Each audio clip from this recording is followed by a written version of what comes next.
Приветствуем вас на канале Раиса Греченко «Дача, сад, огород, цветы». Мира и добра вам, а также красивых цветов у ваших домов.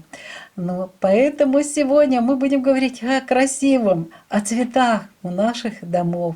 И рассмотрим агрогороскоп цветовода на октябрь 2022 года, время киевское. И начинаем мы прямо с 1 октября, когда Луна будет находиться в знаке Стрелец. Обратите внимание, что здесь очень хорошо высаживать саженцы различных вьющихся, цветочных, декоративных растений. Для юга и для средней полосы лучше это делать из контейнеров, а также хорошо высаживать плетистые розы тоже из контейнеров, именно в Стрельце плетистые розы. Если это северные регионы, то можно высаживать вот эти все растения с открытой корневой системой.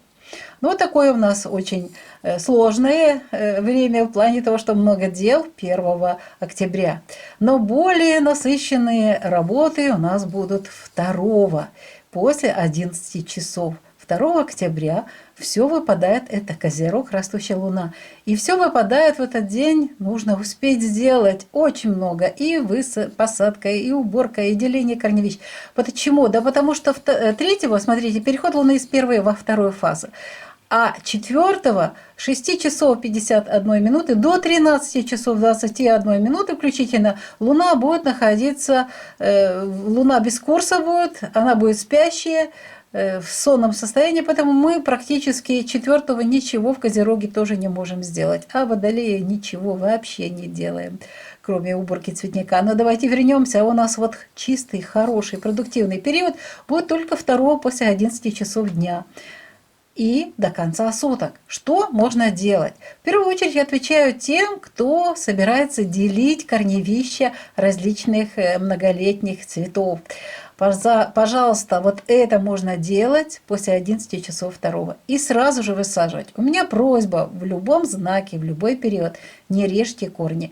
Только ровно столько, сколько вам там нужно, перерезать эти корешки и высадить, и высаживайте. Можно в это время поливать, и сразу же, если вы делаете какие-то подкормки из удобрений долгоиграющих, тоже это делайте. Видите, какой очень хороший период. Это что касается деления растений, многолетних растений. В это время также хорошо нарезать черенки и укоренять. Это касается тех, кто собирается для комнатных растений, кто выращивает комнатные растения. Черенки цветочных растений в это время прекрасно укореняются, и нарезайте. И если у вас уже черенки укоренились, хорошие корешочки, перевалку делайте, посадку в большие горшочки. Все эти виды работ очень хорошо будут успешными. Ну и в этот период, конечно же, и поливы, и подкормки очень хороши для комнатных растений. Особенно для тех, кто будет уже цвести, кто собирается зацветать. Поэтому подкормочки давайте, но 50%. Это у нас уже осень. Вегетация идет не так, как это было под солнышком. Это период уже меньших подкормок, меньше питательных веществ нужно, но вот можно это делать где-то 50% в этот период. Можно высаживать в это время весенние луковичные цветы, и можно начинать период подготовки луковичных цветов для выгонки.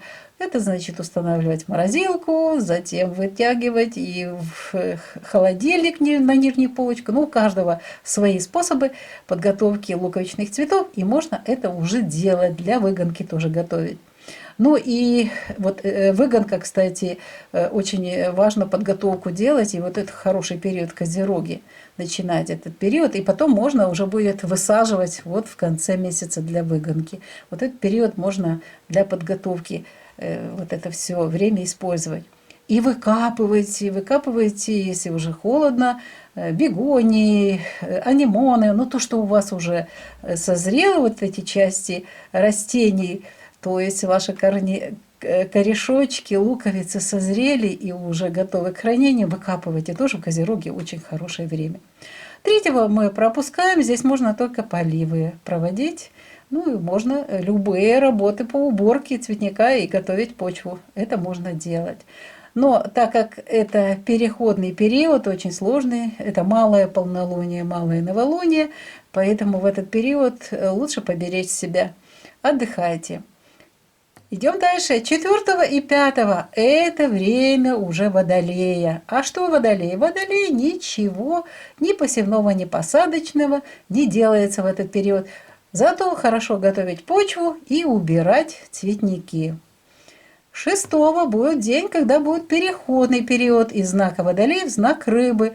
И в Рыбах уже Луна будет в 15:48. Это у нас растущая Луна уже. Вот смотрите, она уже вот-вот будет, начнется у нас ночью 7 сожженный путь полнолуния. Поэтому смотрите в Рыбах. После 16 часов 6, 7 практически до 23 часов, что можно делать? Можно поливать растения.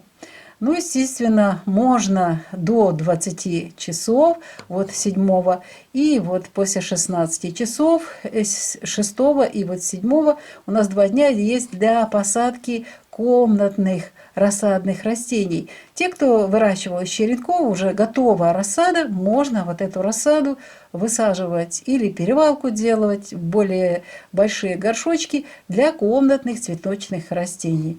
Это очень актуально вот именно в этот период. И поливы. Поливы можно проводить до конца суток. И здесь можно для тех, что цветут, вот им можно 50% дать питательных веществ, удобрений, не более. Ну а 8 у нас уже начинается вот этот сложный период сожженного пути полнолуния. И будет продолжаться 9, 10 и 11. Жаль, конечно, что часть Тельца уйдет на вот этот сожженный путь полнолуния, но что поделаешь, очень сложные сейчас космические различные на небе аспекты, и тем более это полнолуние, само полнолуние 9. В этот период ничего не высаживаем и даже не выкапываем в это время растения. Очень трудно потом будет луковицам храниться и в следующем году вас радовать своими цветами. Поэтому этот период больше для отдыха. Ну а вот 12, обратите внимание, очень хороший день. Он снова же у нас один день. Это Телец. Сразу после сожженного пути полнолуния замечательный период, когда можно сделать много дел. Снова же, если не успели вот этот период поделить и сделать посадку вот многолетних корневищных растений, и хотите пересадку делать, 12 число планируйте весь световой день, прекрасно будет все получаться, и успешный будет это деление многолетников и посадка вот этих частей многолетников для получения хороших здоровых саженцев в следующем году и последующие годы. Очень хорошо в это время высаживать луковицы весенних цветов, выкапывать луковицы, которые уже созрели, а также высаживать для комнатных цветов, очень актуально высаживать, пересадку делать, вот те, которые укоренились цветочки. Вот перевалку еще можно делать.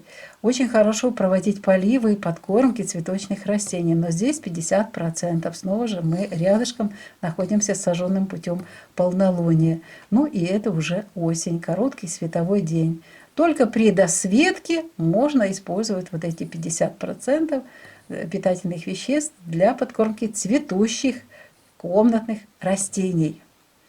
Вот это у нас такие важные дела. Еще 12 можно высаживать уже и с закрытой, и с открытой корневой системой саженцы декоративных растений. И те же, кстати, розы можно вот этот период уже пересаживать и высаживать. Если же температура будет еще высокая и еще не наступил биологический период покоя, пожалуйста, пока не пересаживайте. Или пересадку, или посадку, если получили уже попозже, то это должны быть растения с закрытой корневой системой. Вот это у нас такое вот 12 число, очень активное и очень продуктивное. Идем дальше. 13 и 14. 13 начинается период уже лучше после 9 часов. Если вы вдруг не успели 12 поделить корневища многолетних цветов, пожалуйста, делайте это 13 и 14. Близнецы очень любят эту работу и любят многолетние вот эти корневищные растения, покровительствуют пересадкам, поэтому можете пересаживать, делить. И причем в это время, напоминаю, это время стихии воздуха, нельзя поливать посадку. Вы можете это сделать уже 15 или 16, когда Луна уже будет в знаке энергии стихии воды. Ну а что можно еще делать 13 и 14? Это нужно и можно выкапывать луковицы и корневища летних цветов, если они уже готовы к этому, к хранению. Выкапывайте, сушите и готовьте их к тому, чтобы заложить на хранение. 15 октября практически выпадает этот день с каких-либо работ, потому что можно уборкой заняться, можно копать почву, это можно. Но вот Луна без курса с 7 часов 13 минут до 19 часов 11 минут включительно, и только в 19 часов 12 минут Луна перейдет в знак Рак. Вот здесь уже после 19 часов можно заниматься поливами растений. И можно делать подкормочки. Подкормочки можно делать под корень.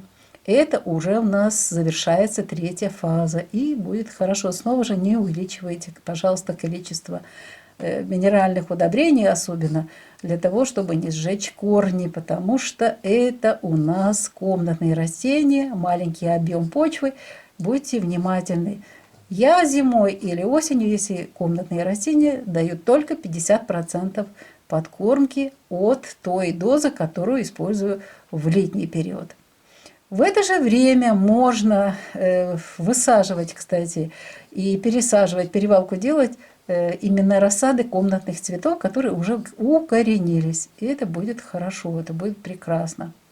Далее идем. Вот он период перехода Луны из 3-й в 4-ю фазу. Сейчас мы вот таким образом, чтобы видно было. Так вот, вот этот период мы ничего не делаем. Это знак Рак. Можем только поливать 17-го. 18-го Луна перейдет в знак Лев в 7:46 утра. И здесь будет 19-го, ну и 20-го до момента перехода Луны в знак Девы в 19:26. Ну, у нас еще и будет Луна без курса с 13:37 до 19:26. Получается, что в этот период что мы можем делать 18-го, 19-го? Ну и 20-го до обеда можно выкапывать только луковицы и корневища. Вот это можно делать. А в остальной период, вот 20 до 19, практически весь день, можно заниматься уборкой цветника и подготовкой почвы для последующих весенних посадок цветочных растений или посева семян. 21-22 это завершающий период 4-й фазы. Здесь уже просто перед черной луной, тем более будет солнечное затмение 25-го, мы не делаем никаких нарезок черенков и не высаживаем эти череночки. Очень сложное время. Энергетически это будут слабые растения, если они укоренятся из черенков. Поэтому пропускайте, у нас будет период чуть-чуть позже, буквально неделя, и вы сделаете очень хорошую, качественную работу в этом плане. Что можно делать все-таки 21-22? Можно поливать и подкормочки делать. Подкормочки снова же 50%.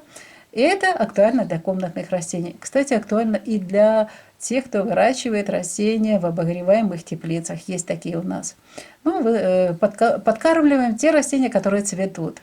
А также можно проводить в это время 21-22 посадку, перевалку рассады комнатных растений. На этот агроприем особого влияния не проводят вот эти дальше энергии. А дальше 23-го, 24-го. И смотрите, у нас очень сложный период 25-го. Это у нас новолуние, это у нас и солнечное затмение. И 25 и 26 вот это время черной луны, время космического интересного события, начало коридора затмений. Очень сложный период, поэтому 23 и 24, кроме уборки цветника и подготовки почвы, ничего не делаем. И уже только вот 27-го после 14 часов, когда же Луна будет в Стрельце, что можно делать? Можно готовить. Или если еще не выкапывали, можете выкапывать уже корневища или луковицы, которые у вас остались еще в грунте. Выкапывайте и готовьте их к хранению. Если уже выкопанные готовы, закладывайте на хранение в Стрельце и 27-го после 14 часов, и 28-го это хорошее время. Закладывайте на хранение, проверяйте все семена цветов и тоже уже все готовим к тому, чтобы зимой эти растения, семена готовились к весне. Сейчас у них период биологического покоя наступает. И вот тот момент, когда я вам говорила, что вот когда можно уже заняться и нарезкой черенков комнатных растений, и не только комнатных, кто-то еще в теплых странах будет нарезать череночки и декоративных растений, и не только. Ну вот, каждый выбирает, конечно, что ему актуально, но мы говорим о том, что можно делать. Итак, 29-го в 16:23 Луна перейдет в знак Козерог. Растущая Луна. Супер период.